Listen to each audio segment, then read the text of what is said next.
j'ai complètement changé ma façon de voir l'entreprise parce que j'ai eu besoin de m'adapter à mon calendrier aussi.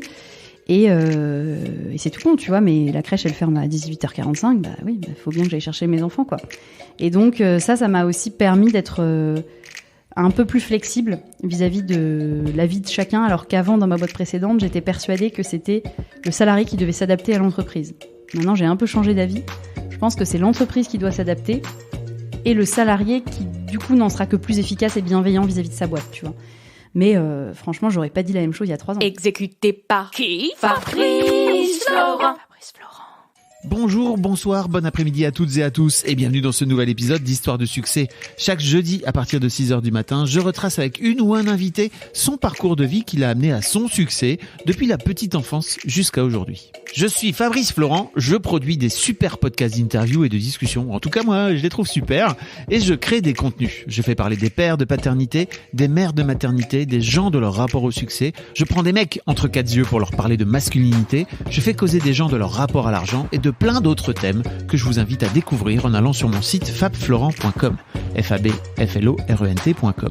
Si vous aimez cet épisode, vous pouvez aller écouter la bande-annonce du podcast pour en découvrir plus sur mon travail et mes autres podcasts. Si vous aimez mon travail, vous pouvez m'offrir un cadeau en échange en me soutenant financièrement et ainsi me donner un peu plus de sérénité en vous abonnant par exemple à mon Patreon ou en m'envoyant de l'argent sonnant et trébuchant. Allez dans les notes du podcast ou en allant sur fabflorent.com, fabflorent.com, donc vous y trouverez toutes les infos. Enfin, si vous aimez ce podcast, vous pouvez vous y abonner, mettre un chouette commentaire et 5 étoiles au podcast sur votre application de podcast préférée et surtout, partagez cet épisode et ce podcast autour de vous s'il vous a plu. Je suis sûr que vous connaissez des gens que mon travail pourrait intéresser. Vous pourrez également venir commenter avec mes auditrices et mes auditeurs chaque épisode directement sur mon Discord. Alors Discord, c'est un petit logiciel génial que je vous invite à découvrir, qu'il faut installer sur votre téléphone ou votre ordi. Vous pouvez également me suivre sur les différentes plateformes et réseaux sociaux. Vous pouvez vous abonner à ma newsletter et vous trouverez toutes ces infos pour me contacter dans les notes de cet épisode. Un grand merci d'avance et bonne écoute à vous. On est donc avec Audrey Destan. Salut Audrey. Salut, merci beaucoup, je suis contente d'être là. Avec grand plaisir. Audrey, tu es la fondatrice et la patronne de cette boîte qui s'appelle Poppy. Poppy, c'est ça. Qui vend des... Alors qui vend des trucs pour se nettoyer d'une manière générale, c'est ça, pour s'essuyer même. Pour s'essuyer. Historiquement, c'est une marque de papier d'hygiène. Ouais. Donc on vend des papiers toilettes, mouchoirs, essuie-tout. Et aujourd'hui, on dit qu'on est plutôt une marque de produits d'hygiène pour toute la famille. Parce qu'on vend aussi des sacs poubelles pour les chiens et les chats, par exemple, pour les couches de bébé. On vend aussi des cosmétiques pour le petit coin, du genre un petit gel nettoyant pour les toilettes, tu vois, ce genre de choses. Donc, on essaie d'aller plutôt vers une marque de produits d'hygiène au sens large et de sortir un peu du pur papier, quoi. Voilà. Ah, ok. Parce qu'à la base, c'était vraiment... En fait, en vrai, tu avais monté une boîte de papier. Boîte de PQ, même. De c'était PQ, oui. Vraiment une boîte de PQ, puisqu'on est... Enfin, moi, je suis restée... et toute seule et à vendre du papier toilette pendant 1 an, quasiment 1 an, tu vois. Donc, marque de monoproduit, pur monoproduit pendant 1 an. Ouais. Et donc, Poppy, ça vient de Popo Pipi, parce qu'en plus, c'est ça. T'as contracté. Ouais, c'est ça, exactement. Génie, franchement. Ouais. Non, je m'étais pas creusée à ce moment-là. En gros, quand j'ai créé cette marque de papier toilette qui était au début presque une blague, tu vois, un hobby en tout cas, je demandais aux gens, mais comment vous nommez le fait d'aller aux toilettes ? Et le Popo Pipi, c'était le plus mignon, le plus familial, justement. Donc, j'ai réuni les deux. Et ça a fait Poppy. Voilà. Bravo. T'as lancé cette boîte et tu l'as crowdfundée, c'est ça à la base ? T'as lancé un Ulule ? J'ai lancé un Ulule, c'est ça, financement participatif. Mais Ulule, c'est... Ça vient après, c'est ça ? Alors, moi, j'ai créé la boîte en avril 2019. J'ai tout préparé, si j'ose dire, jusqu'à septembre 2019. Et en septembre 2019, j'ai lancé sur Ulule. Mais Ulule, c'est bien de la vente de produits. Hein. C'est pas, tu sais, de la prise d'action comme on peut voir sur d'autres sites. C'est de la prévente. C'est de la prévente. Voilà. Donc, c'est du chiffre d'affaires. Pas de partage, on va dire, de l'equity à ce moment-là. Quoi. Voilà. C'est très important parce que aujourd'hui, t'es encore la seule... t'es la seule associée. Alors, je suis la seule associée opérationnelle, mais j'ai ouvert mon capital quand même à des business angels, donc des investisseurs, mais qui sont quasi que des entrepreneurs qui ont réussi et qui ont plein de choses surtout à m'apprendre. T'as pas un fonds, quoi ? T'as pas un fonds d'investissement qui est venu ? Non, j'ai pas un fonds d'investissement au sens financier. Par contre, j'ai un de mes business angels qui s'appelle Thibault Lougnon, qui est le fondateur de la marque Cézanne les fringues. Oui. Et lui, il a un fonds d'investissement, mais il y a que lui dedans, donc on peut dire que c'est Ok. un fonds, mais c'est plutôt Thibaut et son fonds, quoi. Voilà, Thibaut et son fond. c'est ça. Si Ça tu vaut nous pas écoutes, Thibaut et son une fond. BD, c'est ça. On va reparler un petit peu de toute cette aventure et de comment t'en es venu, etc. Mais avant ça, j'aimerais bien savoir un petit peu à quoi tu ressemblais quand tu avais 7-8 ans. Quand j'avais 7-8 ans, j'étais une petite fille très... en fait, je pense que de 7-8 ans à mes 18 ans, je pense que j'avais à peu près le même... peut-être pas la même tronche, parce que je suis devenue blonde platine à 14 ans, mais, Ça arrive. mais j'étais la même personne. Je pense une petite fille très, très scolaire. J'ai toujours été très scolaire, mais je suis toujours très scolaire d'ailleurs. Très bonne élève, mais aimant quand même beaucoup sortir. J'avais beaucoup d'amis, donc j'adorais l'école et j'adorais ce qu'il y avait en dehors de l'école. Voilà. Ok. Mais c'est toujours le cas un peu aujourd'hui, tu vois. J'ai pas de sujet dans ma vie de plainte ou de négativité extrême, tu vois. Ben, je pense que j'étais la même petite fille, mais plus petite. Et puis, j'avais pas de lunettes. Et j'avais pas de cheveux blancs, voilà. Mais sinon, je pense que je me ressemble pas mal encore, ouais. Pourquoi tu disais que tu n'avais pas de sujet de négativité? Ça veut dire quoi?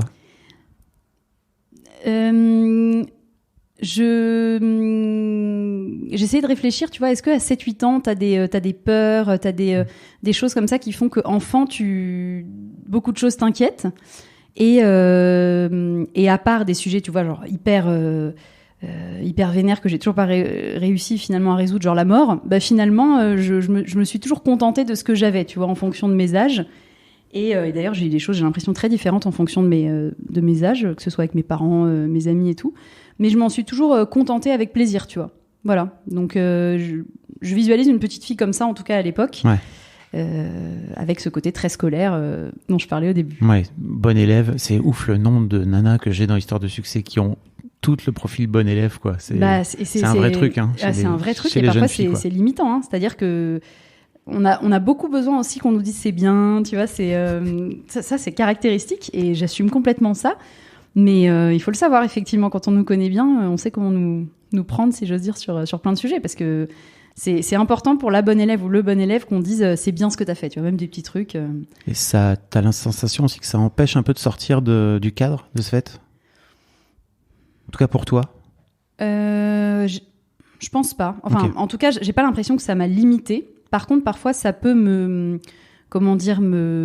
faire des trucs un peu débiles, du genre, tu vois, dans la vie quotidienne, par exemple, je vais dire ce que je fais pour moi me convaincre que j'ai fait un truc bien, Ah oui. ou voilà, du genre, je sais pas, je vis dans la vaisselle, ce que je fais jamais, en l'occurrence, je vais me sentir obligée de dire, ah, j'ai vidé le truc, tu vois, pour qu'on me dise c'est bien, alors qu'en soi, ça n'a rien d'extraordinaire, mais ça, c'est le côté bon élève, tu vois, cocher un peu les cases, quoi. Ok. Voilà. Mais non, moi, je trouve pas que ça m'a limité.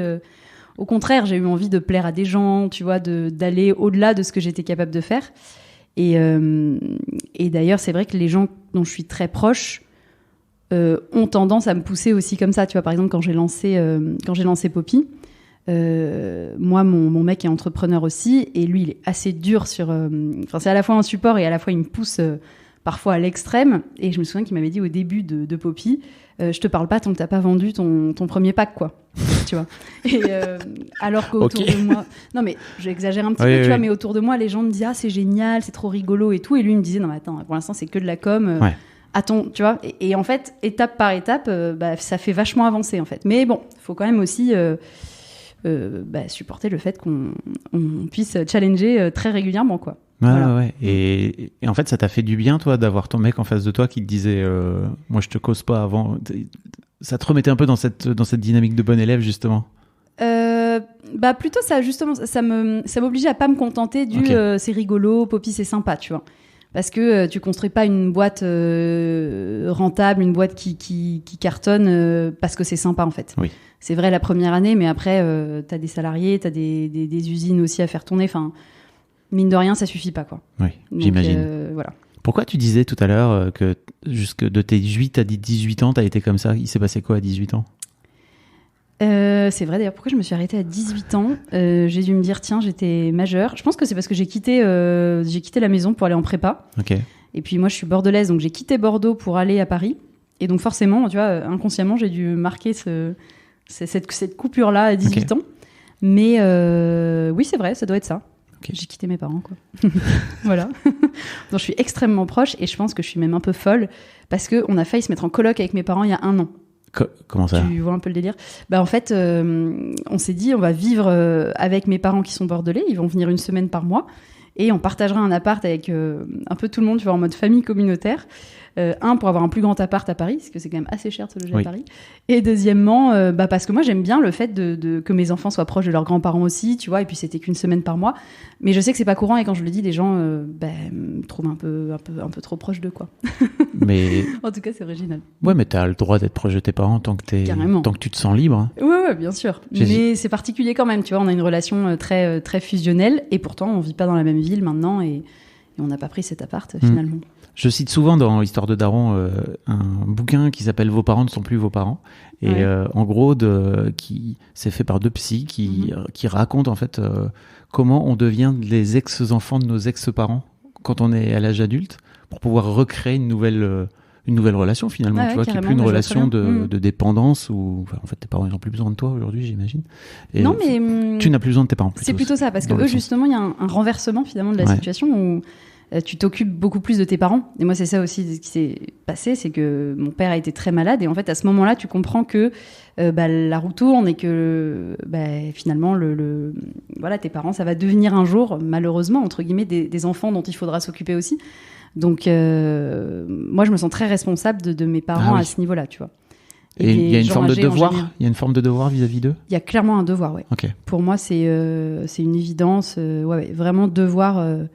Et je pense que tous, même si c'est au global, on a un devoir vis-à-vis des gens âgés. Ça, j'en suis convaincue. Ah oui, ça mais enfin pour moi, il y a toujours ce truc de devoir et de le subir, tu vois. Pour moi, c'est pas vraiment la même chose. Ouais, moi, pour moi, c'est vraiment un devoir. Okay. Mais bon, de fait, le devoir, tu le subis quand même un petit peu parfois, surtout dans des situations extrêmes que moi, j'ai pas connues, hein, mais bon, il y en a certainement.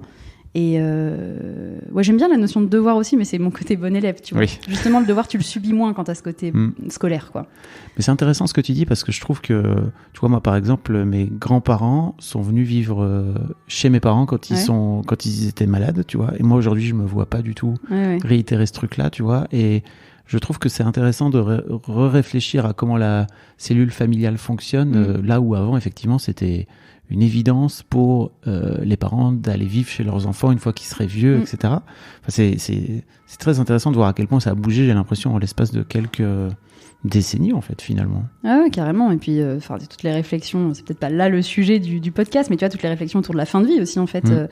Qu'est-ce que tu fais de gens qui sont plus utiles, tu vois ?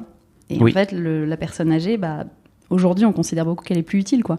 Alors moi, je suis pour ma propre euthanasie, en tout cas, tu vois, vraiment, à partir du moment où je sens que ça va pas être possible, juste couper le tuyau, s'il vous plaît. Non, mais après, que chacun décide pour soi-même. La question, c'est effectivement quand tu peux plus décider vraiment, mais bon, c'est peut-être effectivement... mais c'est lié quand même à la famille et à la vision globale de la communauté, quoi. J'avais interviewé un mec dans Histoire de mec qui avait raconté qu'il avait lui-même programmé, il a 70 ans, tu vois, il avait raconté qu'il n'a pas d'enfant, il n'a pas de femme. Il avait programmé son euthanasie pour 80 ans, en fait, où il dit, mais moi, je veux pas dépérir, en fait. Pour moi, c'est bon, 80 ans, j'aurais bien vécu, tu vois, donc c'est dans 10 piges. Je lui ai dit, écoute, rendez-vous dans 8, comme ça, on fera un peu le point sur comment ça se passe. Mais je trouve que, effectivement, le sujet de la fin de vie est vraiment fascinant. Donc, t'as étude brillante, c'est ça ? T'as fait l'ESSEC, si je me trompe pas. Alors, en tout cas, académiquement, on peut dire que c'est. Faut que tu fasses généraliste commerce, quoi. J'ai fait une prépa et ensuite j'ai fait l'ESSEC, école de commerce, quoi. Mais moi, historiquement, mes parents sont profs de philo tous les deux. Ok. Donc moi, je voulais faire de la philo. C'est raté. Et c'est raté, je te le fais pas dire. Et mes parents, en fait, voulaient pas parce qu'ils m'ont dit, mais tu vas faire comme nous, tu vas être prof. Moi, ça me dérangeait pas, mais ils me l'ont déconseillé pour plein de raisons. Et donc, j'ai pas fait de philo. Et je me suis dit, j'aime encore les maths, j'aime tout faire, donc je fais une prépa, tu vois, très généraliste. Après, école très généraliste, enfin, toujours dans ce truc de me dire, je me laisse quand même des possibilités. Et puis, en prépa, je faisais beaucoup de philo aussi quand même. Donc, voilà. Mais j'aurais aimé, peut-être dû faire plutôt des études plus littéraires, tu vois. Voilà. T'as l'impression que ce point de vue-là, ou en tout cas cette appétence pour la philosophie, ça devient aussi, ça t'a créé aussi cet esprit de responsabilité par rapport à l'environnement, par rapport au monde qui nous entoure ? Je sais pas, parce que je pense que t'as des philosophes très différents qui sont plus ou moins adeptes de la nature et de l'environnement. Donc je suis pas sûre que ce soit ça. Mais il y a au moins un côté introspectif. Ouais, c'est vrai. Et puis aussi, on parlait de l'écoute au début, savoir écouter les autres. Mais savoir lire les autres, c'est vachement intéressant aussi parce que tu as plus le temps de te poser. Justement, tu es moins dans la réaction, tu vois. Tu peux relire, tu peux revenir en arrière, etc. Donc, je trouve que c'est ce qu'apporte la lecture quand même. Et donc, c'est pas vraiment tourné vers soi. Je dirais que c'est plutôt tourné vers l'apprentissage, l'étude de ce qu'ont pu faire d'autres gens sur des sujets très différents, quoi. Ok. Voilà. Comment se passent tes études ? Ça se passe bien, j'imagine ? Elle est sec ? Alors en prépa, je me prends une énorme baffe parce que moi je venais de Bordeaux, j'avais des très bonnes notes. J'ai réalisé qu'en fait à Paris, j'étais, rien à voir, quoi. J'avais pas du tout fait ce qu'avaient fait les autres. Donc franchement, je suis devenue entre guillemets mauvaise élève pendant quelques mois, tu vois. Et ça a été dur de t'adapter à l'époque ? Parce que c'est... Ouais, et puis en plus, j'étais vraiment un gros bébé, donc j'avais l'alarme facile, tu vois. Donc je prenais les choses vachement à cœur. C'est vrai, je réalise que je les prends plus du tout. J'ai dû grandir entre-temps, j'espère.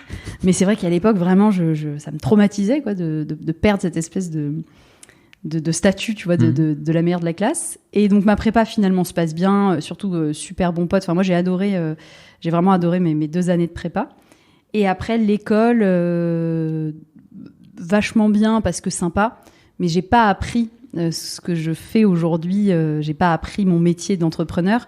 Ça, j'ai plutôt appris en stage, je dirais, tu vois, le fait de travailler, de sortir justement de ce cadre scolaire. Et c'est là où j'ai réalisé.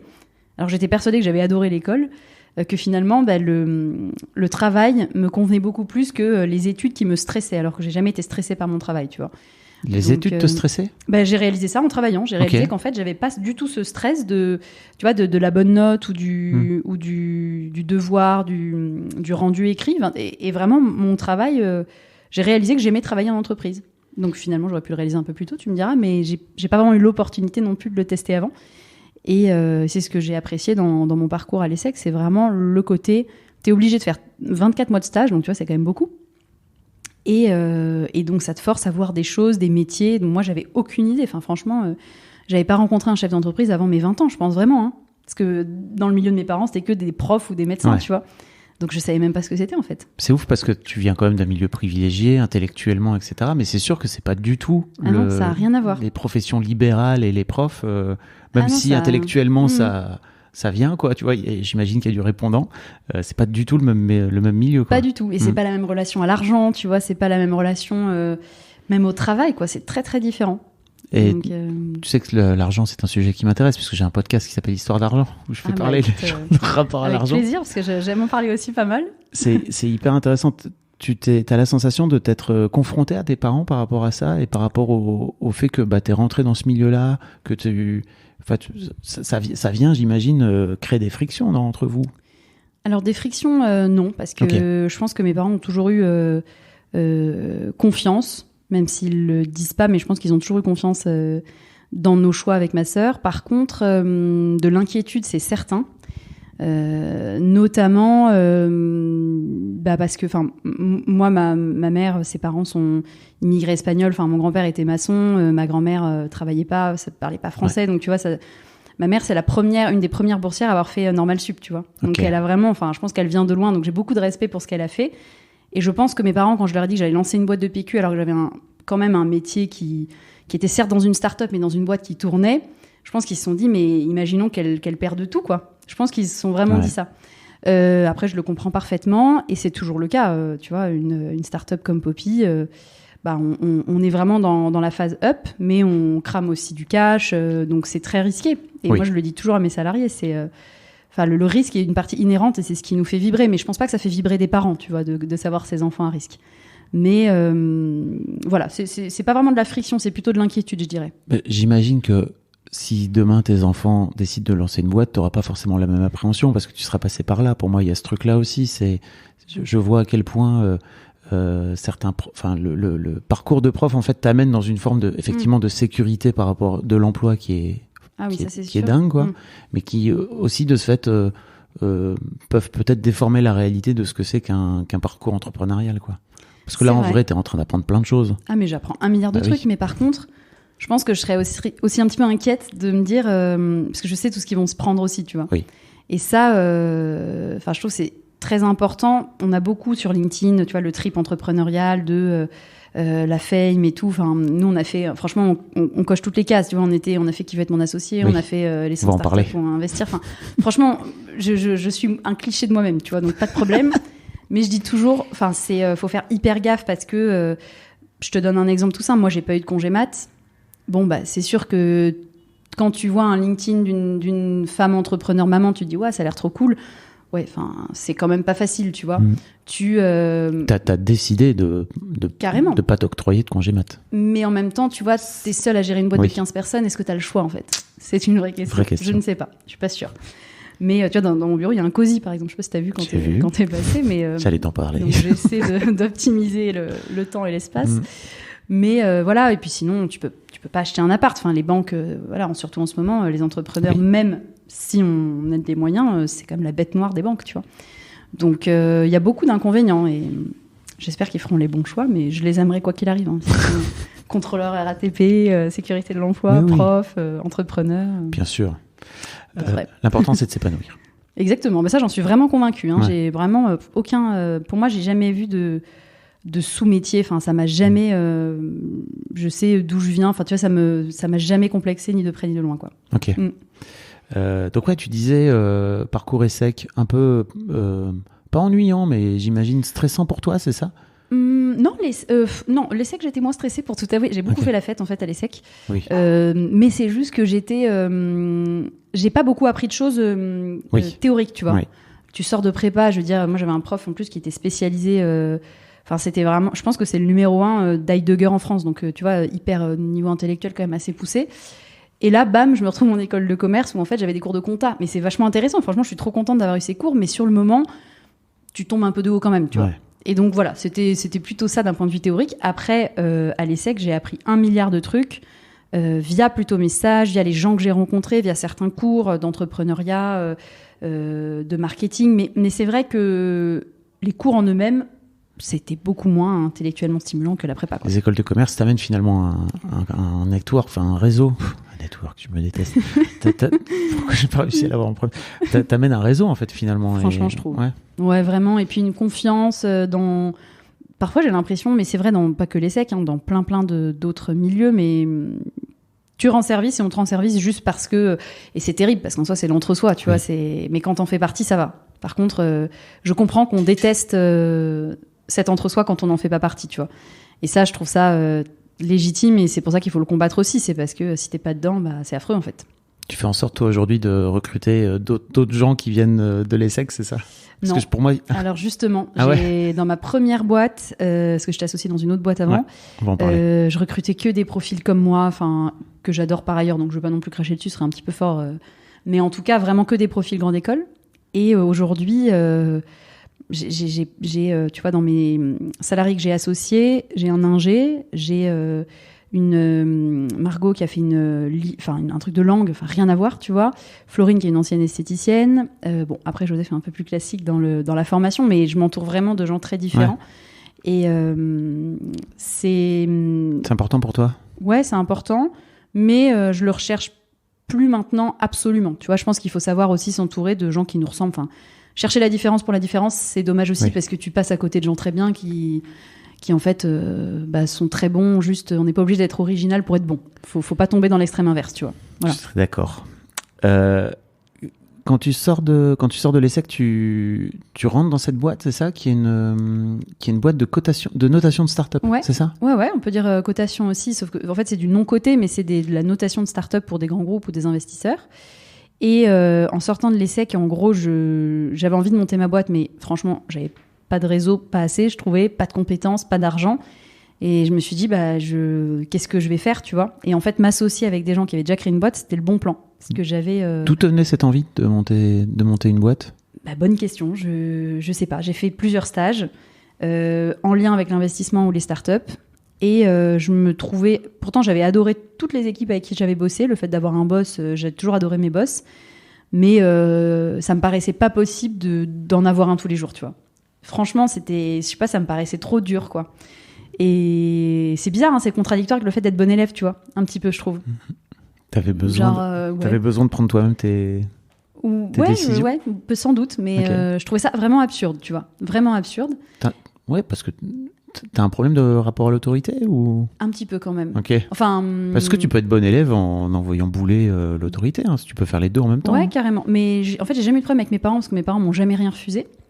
Mais en soi, je faisais vraiment ce que je voulais. Ouais, vraiment tout ce que je voulais. Heureusement que j'étais pas complètement délurée parce qu'effectivement, sinon, je sais pas comment j'aurais fini. Mais j'ai jamais eu vraiment de contraintes, tu vois. J'ai eu très très peu de contraintes. Et ce qui fait que sans doute je la supporte pas, tu vois. Mais même aujourd'hui, hein, j'ai du mal avec la contrainte. Donc, avec tes investisseurs, par exemple, j'imagine à qui tu dois rendre des comptes, c'est des... Bah, c'est pour ça que j'ai choisi que des gens qui ont été entrepreneurs et qui, je pense, sont comme moi aussi, tu vois. Ouais. C'est-à-dire que ils fonctionnent exactement de la même manière par rapport au devoir dont on parlait tout à l'heure et la contrainte, qui sont deux choses très différentes, en fait. Ok.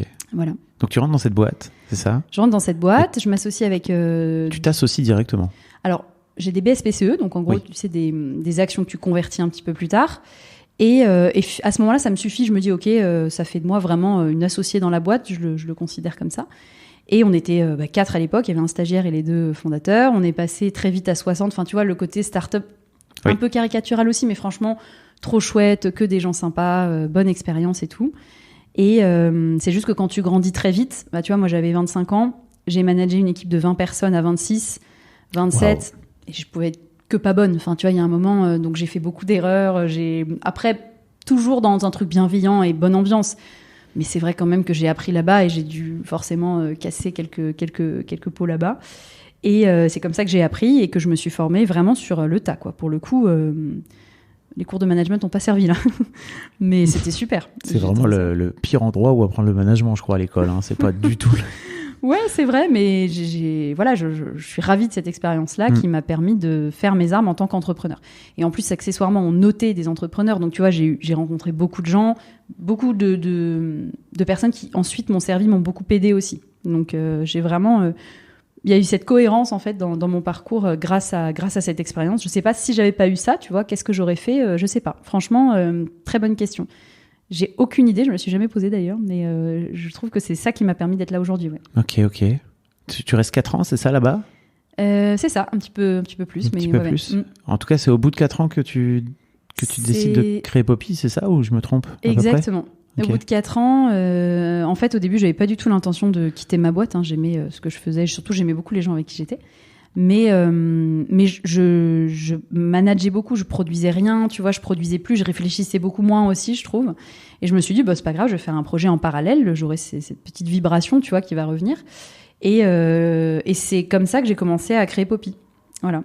Et il se trouve que dans ma famille, du côté de mon père, on a des pins dans les Landes. Alors, quand j'ai des forêts de pins, c'est marrant, on m'a fait la vanne souvent, on me dit, mais en gros, t'as tes forêts dans les Landes, c'est un truc de ouf. Non, c'est genre 3 pins, enfin, tu vois, c'est tout petit, quoi. Mais c'est bon, 3 pins. On a 3 pins. J'imagine qu'il y a un peu plus que 3 pins. Il y en a un petit peu plus. Mais en tout cas, voilà, c'est un truc de tradition familiale, tu vois, qui se passe. C'est une forêt, historiquement, qui a été plantée pour assécher les marécages dans les Landes, tu vois. Donc, il y a un usage très pratique de ce truc-là. Et ensuite, on en a fait des palettes. Enfin, voilà, c'est du bois de mauvaise qualité. Les arbres sont coupés à peu près une fois par vie, donc je pensais pas en faire un business, mais je me suis dit c'est dommage.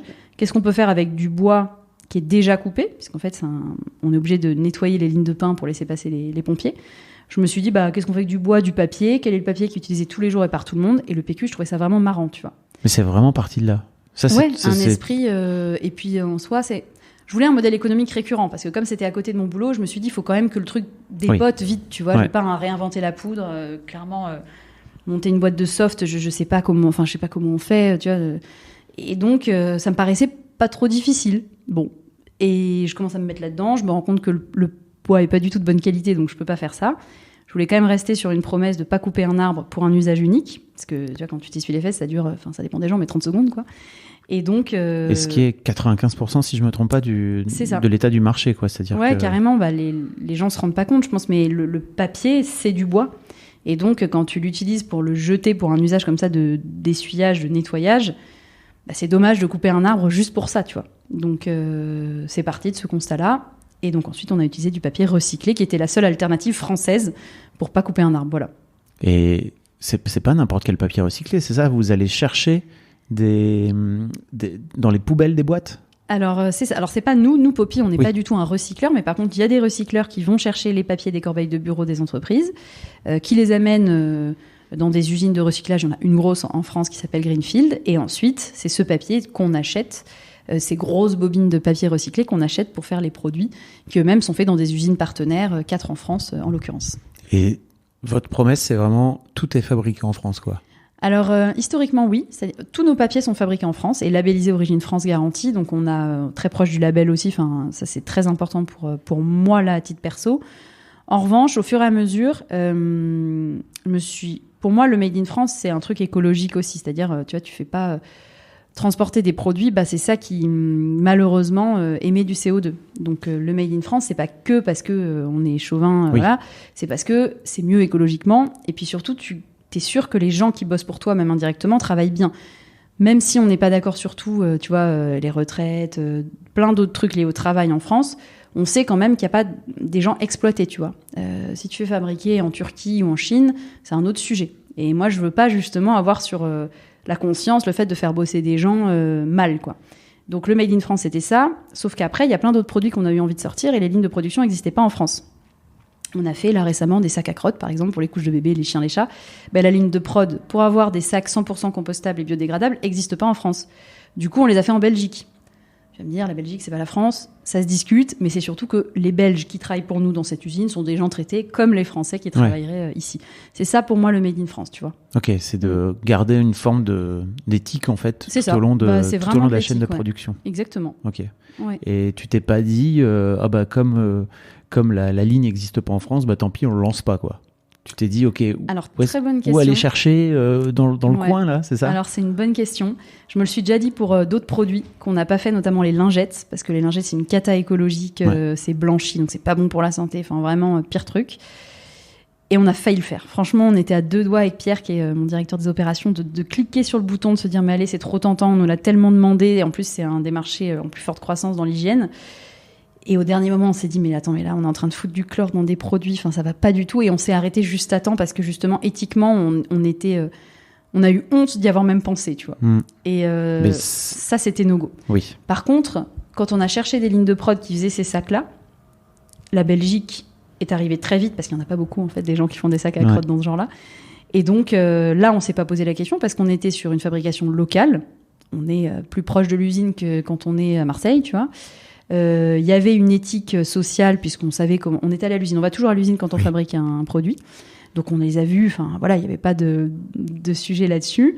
Et puis on était vraiment sur des produits écologiques puisque c'est les seuls à être compostables et biodégradables, ce qui n'est pas pareil. Donc tu vois, ça cochait les cases. En vrai, ça cochait les cases. Et ça, c'est ce qu'on essaie de faire maintenant dans les lancements produits. On coche nos cases. S'il en manque une, on ne fait pas. Si elles y sont, on ne se pose pas 1000 questions non plus, tu vois. C'est dur de garder l'idée de tête, enfin en tout cas l'idée de base que vous aviez, que tu avais au départ, qui était ok, bah je veux que ça coche toutes les cases, et parfois même quitte à mettre du business en péril. J'imagine que c'est ce que vous avez fait quand vous n'avez pas fait les lingettes, quoi. Carrément, c'est hyper dur, surtout quand t'es en croissance, c'est-à-dire que nous on fait x2 de chiffre d'affaires chaque année. En revanche, aujourd'hui, comme on investit énormément, bah, on n'est pas rentable, tu vois. Et donc c'est très tentant d'aller vers de la rentabilité en allant acheter des produits merdiques en Chine. Il y en a beaucoup qui le font, notamment dans le bambou. Le bambou, tu vois, on a l'impression que c'est un truc super cool, écolo, machin. Ouais, mais le bambou, ça vient forcément d'Asie. Donc l'impact carbone, il est très mauvais. Et ça consomme quand même, tu vois, de l'eau, enfin plein de choses. Et c'est tentant, mais il faut y résister. J'en suis convaincue. En tant que chef d'entreprise, il y a plein de choses auxquelles on doit constamment résister, tu vois.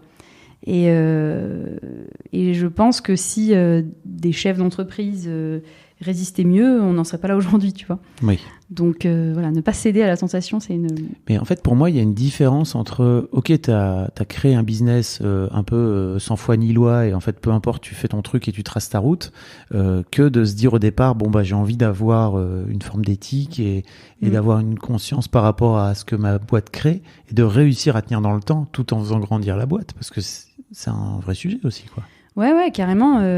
Ça fait... Nous, on n'a que 3 ans et demi, donc tu vois, on a encore le temps de faire des compromis, j'espère pas. Pas des gros compromis, mais de fait, les questions se reposeront. Mais au-delà des valeurs, tu vois, des cases à cocher, écologie, sociale et toute la partie santé, il y a aussi les dilemmes de RH que tu peux avoir, tu vois. Et ça, moi, j'assume, et même, je suis très transparente vis-à-vis de mes salariés. Là, aujourd'hui, c'est... on est tous très proches, on partage vraiment ces valeurs-là. Par contre, si la performance n'est pas là, bah, malheureusement, tout le monde sait que aujourd'hui, on ne peut pas rester chez Poppy si on n'est pas performant, enfin, si on ne respecte pas les objectifs qu'on a validés ensemble. Enfin, tu vois, les gens ne sont pas pris au dépourvu. Mais je pense que c'est important aussi d'être transparent en tant que patron, de dire voilà l'objectif. Et en fait, on fait tout pour que tu y arrives et qu'on y arrive ensemble. Mais si tu n'y arrives pas, c'est aussi de la transparence et de la bienveillance de dire bah, on arrête, tu vois. Et ça, je trouve ça très dur en tant que chef d'entreprise, parce que parfois, tu adores les gens, mais c'est pas le même sujet, tu vois. Et ça, c'est très, très dur. Et je pense que je leur dis toujours à l'équipe, il faut être schizophrène, en fait, quand tu es chef d'entreprise. Et je pense d'ailleurs que les chefs d'entreprise sont des sociopathes, sincèrement. Parce que, à ce point, tu crois? Franchement, je pense un peu. Tu te vois comme sociopathe? Ben, je me dis qu'il y a un petit... Je te jure je pense qu'il y a un petit côté comme ça. Parce que vouloir être dans la bienveillance, sincèrement, parce que je pense que la plupart des gens veulent être dans la bienveillance, et quand même garder tes contraintes de chiffre d'affaires et de rentabilité, si tu switches de l'un à l'autre, tu vois vite qu'il y a des incohérences, tu peux pas être parfait sur toute la ligne, quoi. Et je trouve que c'est très dur. C'est ça le plus dur et qui prend le plus d'énergie dans une boîte, d'ailleurs, je trouve. C'est vraiment les relations humain. Bien sûr, ouais. Clairement. Enfin, comme dans une famille, voilà, c'est le même principe. Hein. Alors, c'est pas pareil dans une famille. Hein. Il n'y a pas de contrat de travail. Ouais, c'est vrai. Ouais, mais il y a des contrats quand même parfois, tu vois. Ouais, il n'y a pas le droit du travail non plus, quoi, en tant que. Ouais. Et je trouve que, enfin, je trouve ça assez. Je trouve ça assez génial de l'exprimer comme ça, mais pour moi, justement, tant que tu arrives à venir expliquer ton choix et les raisons de ton choix, en fait, pour moi, certes, la personne en face peut ne pas être d'accord. Ben, c'est l'éternelle question. Nous, tu vois, tous les gens avec qui on a arrêté les collaborations chez Poppy, ça s'est toujours super bien passé. Et il y en a même un qu'on a failli re-recruter sur un autre poste parce qu'on savait que le poste en lui-même était pas bon, mais que la personne était géniale, tu vois. Et donc ça, il faut y arriver aussi à se dire, attends, la personne, elle est incroyable, mais je me suis trompée de poste. En fait, on n'a pas besoin de ce poste ou le poste lui correspond pas parfaitement, tu vois. Et je pense d'ailleurs que c'est l'éthique qui fait que tu t'entends bien et que t'as pas de conflits sociaux. Mais ça demande de l'énergie. Et ça, je trouve ça le plus dur dans l'entrepreneuriat, en fait. Vous êtes une petite boîte encore pour l'instant. Vous êtes combien ? On est 13 personnes. Ah ouais, ça commence à devenir... Mais c'est vrai qu'on est quand même petit, mais je me dis toujours, tiens, quand tu en auras pour moi, au-delà 50, de 10, ça commence... Pour moi, au-delà de 10, c'est déjà le beans, quoi. C'est-à-dire que... En tout cas, il faut à la fois être partout, mais laisser de l'autonomie à chacun pour que finalement... le salarié s'y retrouve aussi, parce que quand tu rejoins une jeune start-up, tu prends un risque aussi, donc il faut que tu t'épanouisses et être plus libre que dans une grosse boîte, sinon ça n'a pas d'intérêt, tu vois. Donc c'est un juste équilibre à trouver, mais avec certains ça se trouve en 2 secondes, avec d'autres ça prend beaucoup de temps, il y a des hauts, il y a des bas, enfin voilà, c'est très complexe, je trouve. Et ça, tu l'apprends au fur et à mesure, quoi. C'est pas un truc que tu apprends à l'école, effectivement. Non, franchement, non. Parlons de ta vie de maman, si tu veux bien. Avec plaisir. T'as fait 2 enfants en 2 ans et demi, là, tu disais, et ta boîte, elle a 3 ans. C'est ça. Ouais, je suis tombée enceinte pendant mon Ulule, tu vois, bon timing. Et après, tout s'est enchaîné. C'est souvent on dit mais c'est pas le bon moment. Moi, je pense que en fait, c'est jamais le bon moment parce qu'après il y a toujours un autre truc.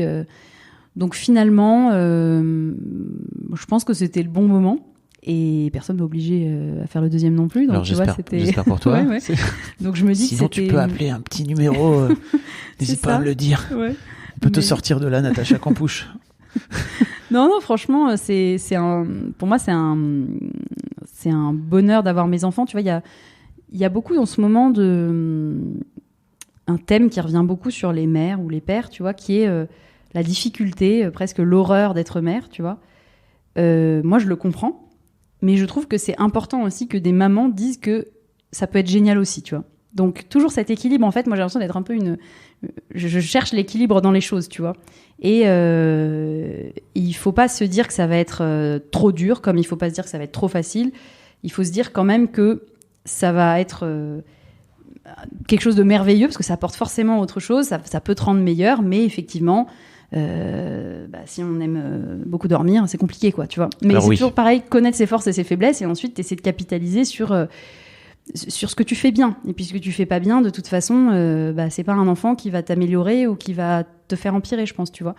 Mais voilà, je trouve qu'il y a beaucoup de négativité justement dans dans les discours que je peux entendre sur le fait d'être mère ou d'être père, tu vois. Je trouve que c'est dommage parce qu'il y a des gens qui le vivent très bien et on les entend un peu moins, je trouve. Mais clairement, et c'est l'occasion. Mais en fait, t'es tombée enceinte en même temps que t'as lancé ton Ulule. Ouais. Donc il y avait vraiment un vrai truc de, allez, on lance les projets et on y va. Et en fait, peu importe, une forme peut-être même, je sais pas, d'insouciance ou de...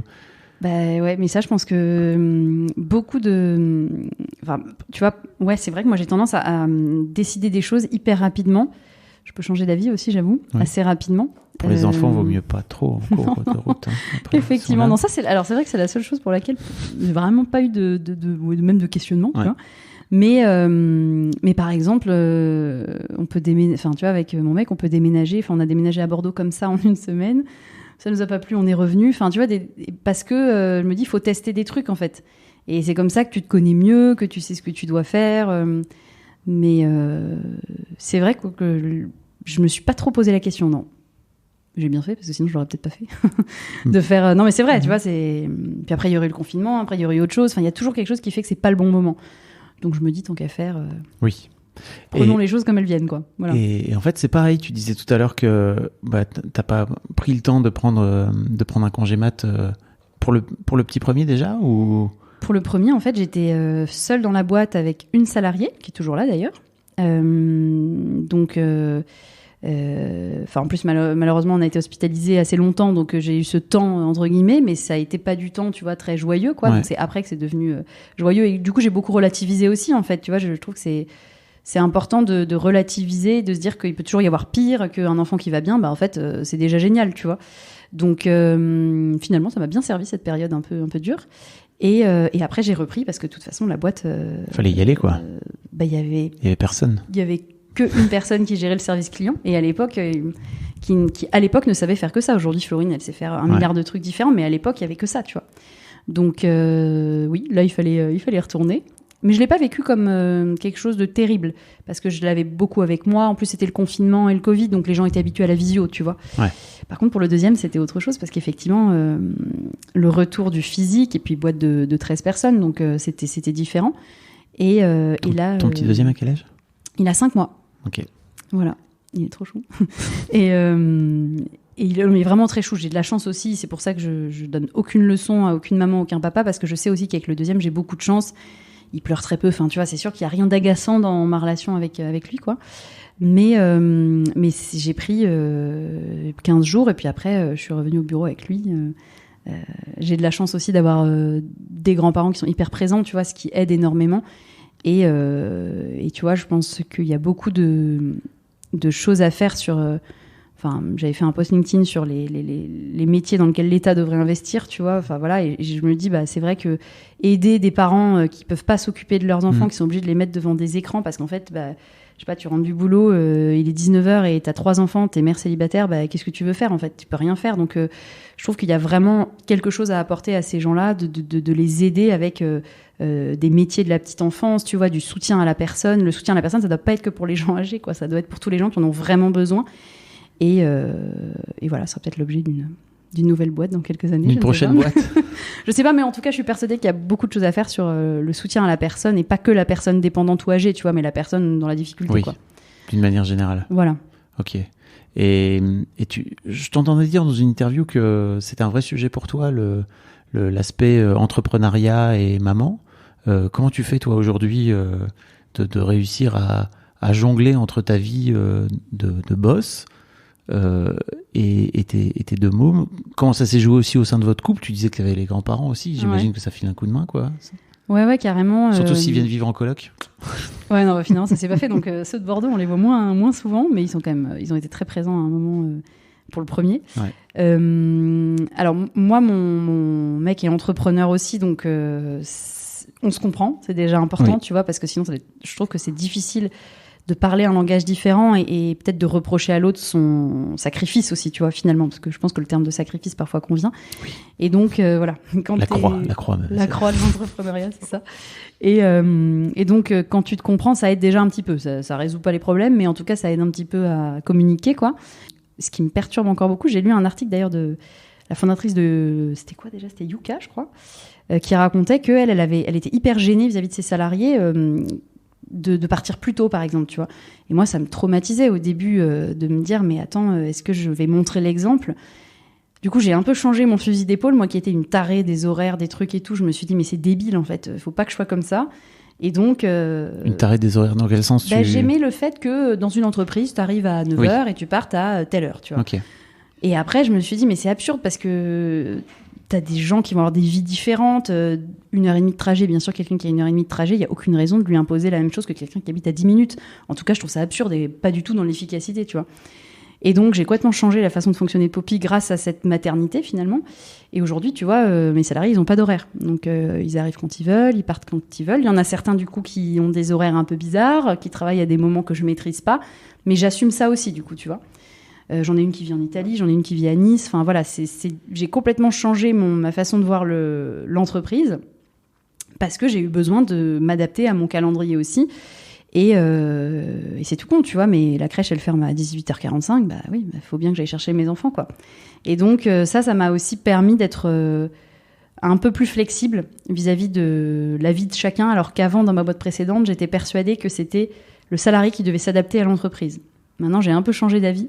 Je pense que c'est l'entreprise qui doit s'adapter et le salarié qui, du coup, n'en sera que plus efficace et bienveillant vis-à-vis de sa boîte, tu vois. Mais franchement, j'aurais pas dit la même chose il y a 3 ans, quoi. Donc, et tout est parti de toi ? Mais je pense que... Non, mais sincèrement, je pense que malheureusement, tout entrepreneur a un peu d'égocentrisme, tu vois, ou quelque chose... un ego un peu fort quand même, je pense. Et ça, il faut y faire attention parce qu'effectivement...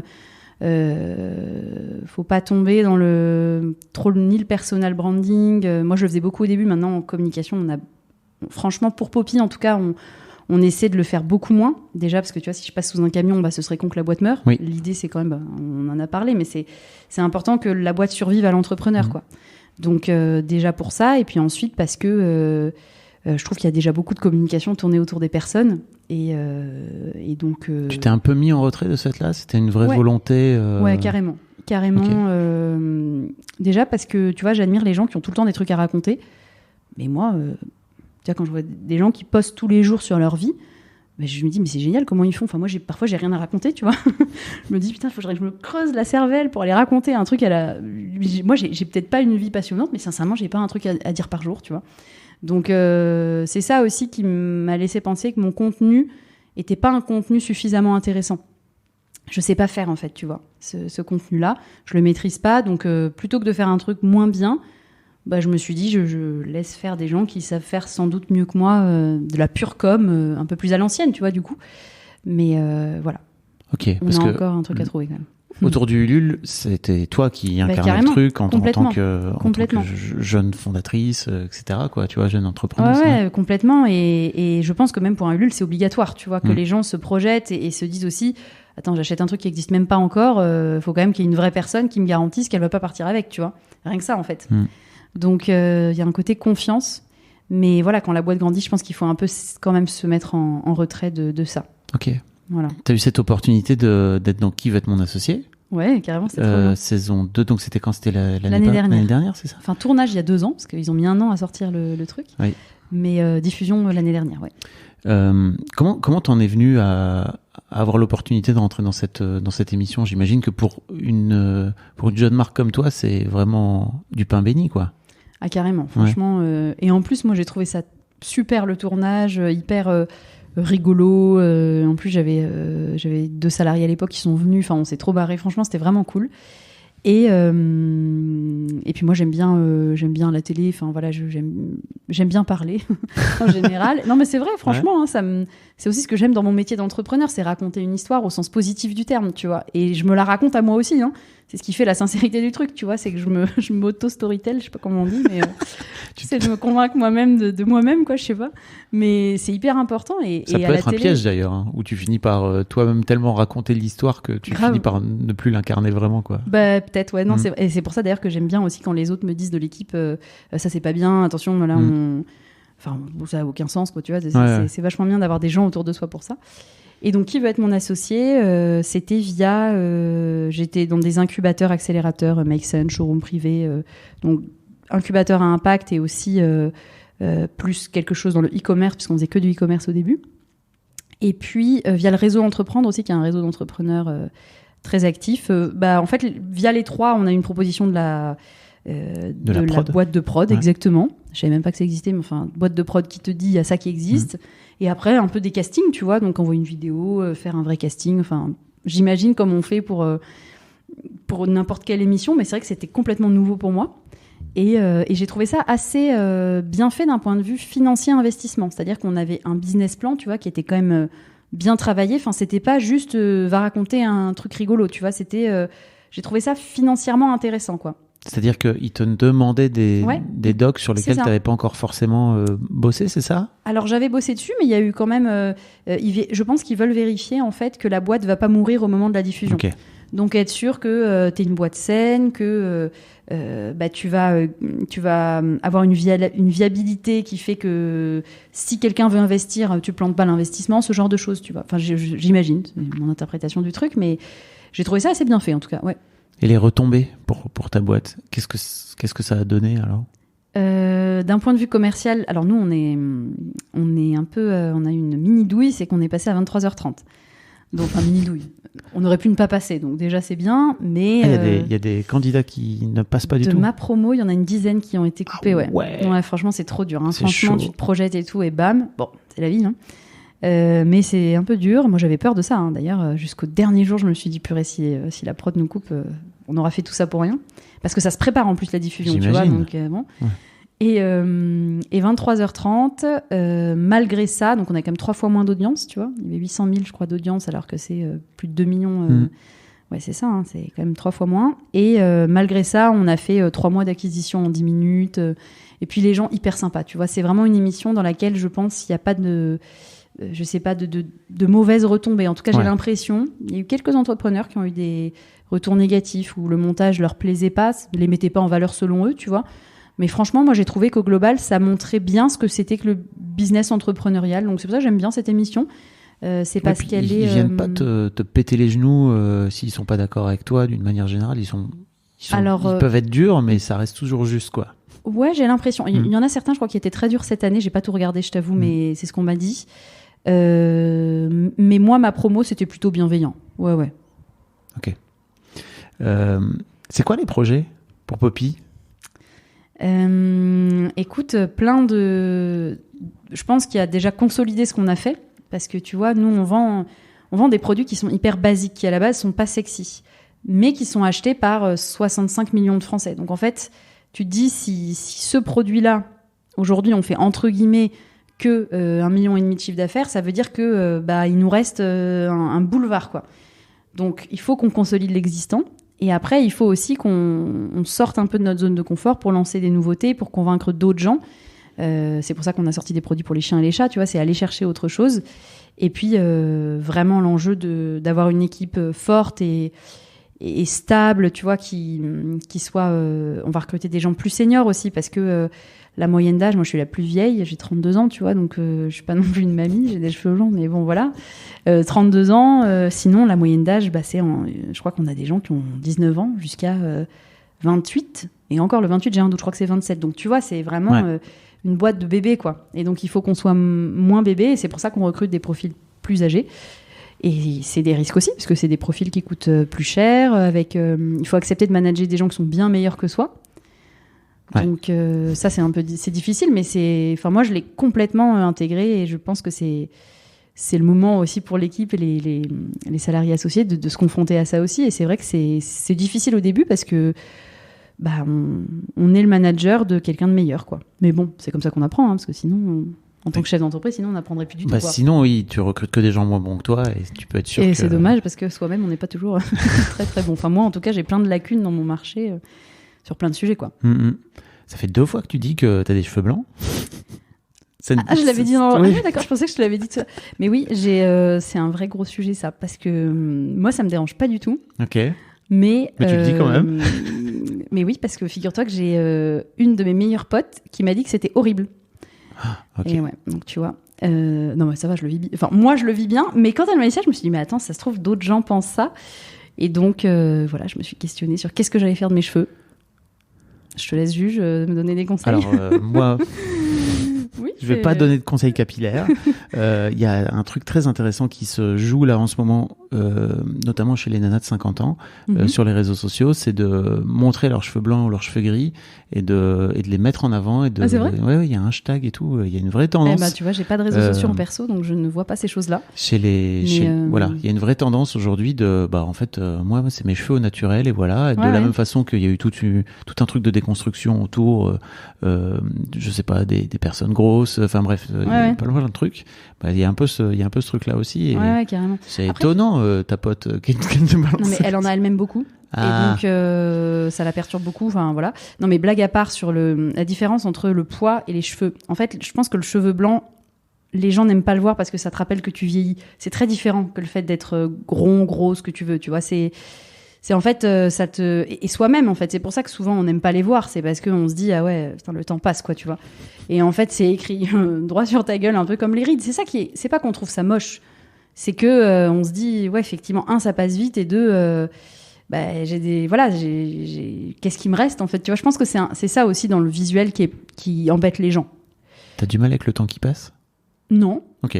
Non, mais... tout à l'heure, tu disais que t'avais encore des soucis avec la mort, alors je me disais, bon, peut-être que... Alors, ça va mieux quand même. À un moment, quand j'étais petite, justement, ça me traumatisait. Ouais.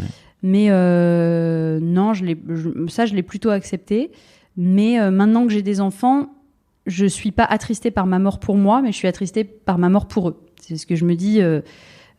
c'est en fait, perdre une maman, c'est terrible, tu vois. Mais je me positionne différemment, en fait. T'as pas ce truc d'avoir peur de leur propre mort à tes enfants ? Si. En plus, moi, je suis... j'ai le SOS médecin très facile. Tu vois.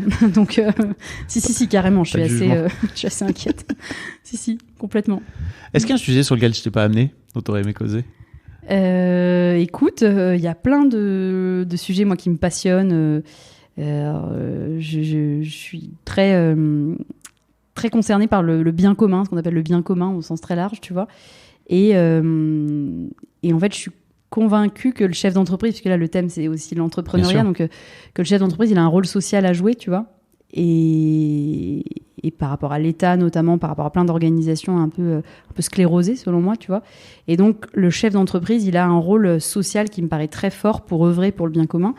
Et je te donne un exemple qui me paraît très révélateur. Nous, chez Poppy, on a mis en place un système un peu de 4/5e et demi. Donc les salariés ont la possibilité le vendredi après-midi d'avoir leur vendredi après-midi pour se consacrer à une asso caritative, tu vois.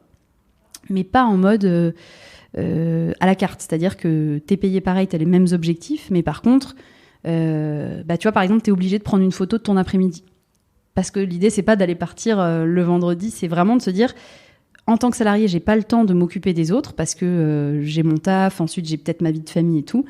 Mais sauf qu'en fait, du coup, on est tous de plus en plus renfermés. En plus, avec les réseaux sociaux, je pense que c'est encore pire. Et donc, cette ouverture aux autres, je pense qu'elle doit venir aussi de l'entreprise et du chef d'entreprise. Et voilà, j'espère que ça va être en train de se faire. Mais qu'est-ce qui t'a donné envie de mettre ça en place dans ta boîte ? Plusieurs choses. Déjà, le fait que je trouve que j'ai parfois pas assez de temps pour ce type d'action. Tu vois, entre encore une fois le pro et le perso. C'est pas que de la faute de la boîte, mais de fait, c'est vrai que j'ai peu de temps. Et j'ai un de mes salariés qui est dans une asso, il va visiter les enfants à l'hôpital. Et tu vois, moi-même, j'ai dû aller à l'hôpital pour mon bébé, celui-ci. Je peux pas dire, les deux sont des petites natures, les deux. C'est pour ça aussi que je suis inquiète. Et j'ai été moi-même visitée par une dame de cet asso, tu vois. Et j'ai trouvé que ça m'avait vraiment, alors que tu vois, j'avais l'impression de pas avoir besoin, en fait, ça m'a vachement servi. Et le fait que Pierre soit obligé de faire ça le mercredi soir après le boulot, je me suis dit, purée, mais s'il avait des enfants, il pourrait jamais faire ça, tu vois. Et donc, d'où le fait de libérer du temps le vendredi après-midi, parce que souvent, c'est le moment où on est un peu moins efficace, tu vois, on finit un peu plus tôt et tout. Donc, je me dis, quitte à perdre 2 heures, allez, ne les perdez pas et faites un truc un peu utile, quoi. Mais finalement, il n'y en a que 2 qui l'ont fait pour l'instant, tu vois. C'est drôle, hein. Ça veut dire que il faut quand même passer le cap, tu vois. Je pense que l'altruisme, c'est un truc, c'est le plus dur, quoi. C'est de se sortir des obligations, des devoirs et de faire le petit plus qui fait que tu vas devenir meilleur. Mais franchement, c'est hyper dur. Moi, j'arrive. J'ai du mal à me l'appliquer. J'allais dire, tu fais quoi ? Alors, je suis assez impliquée. Peut-être pas parler de religion, mais en tout cas, moi, je suis une entrepreneure chrétienne, quoi. Okay. Donc, ça m'anime aussi vachement, tu vois. la théologie, je le vois comme de la philosophie. Hein, tu vois, j'ai une Ok. approche, on va dire, un peu protestante du truc. Et donc voilà, c'est un peu le tu aimeras ton prochain comme toi-même qui m'anime. Ouais. Et je suis par exemple entrepreneur et dirigeant chrétien, des choses comme ça.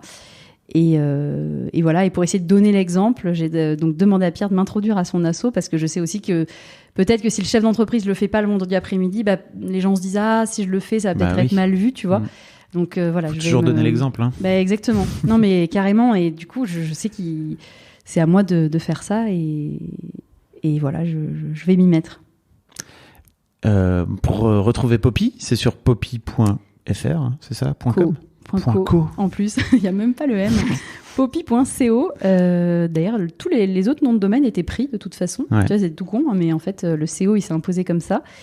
Et sinon, on est aussi quand même chez Franprix, Oui. une grosse enseigne un peu cool du groupe Casino, si je peux orienter vachement dans lequel on arrive là. Ok. Après, on est chez Leclerc, Carrefour aussi, des classiques de la grande conso. Pour le coup, on est une marque familiale du quotidien. Voilà. Bah, trop bien. Je te souhaite le meilleur et je vous souhaite le meilleur. Et ben merci, toi aussi. Je mettrai tous les liens dans les notes de cet épisode puisque Trop cool. on peut faire ça désormais, tu sais, sur les podcasts. Merci à toi. Merci. Un grand merci à vous d'avoir écouté jusqu'au bout. Pensez à rejoindre le serveur Discord pour venir commenter avec le reste de ma commu. Je vous trouverai tous les liens dans les notes de cet épisode. Et si mon travail vous plaît, je vous rappelle que vous pouvez m'offrir en échange un peu de sérénité en vous abonnant à mon Patreon ou en m'envoyant de l'argent en vous munissant de votre CB. Vous trouverez tous les liens dans les notes de cet épisode également. Bonne fin de journée et j'espère à très bientôt pour un nouvel épisode de podcast.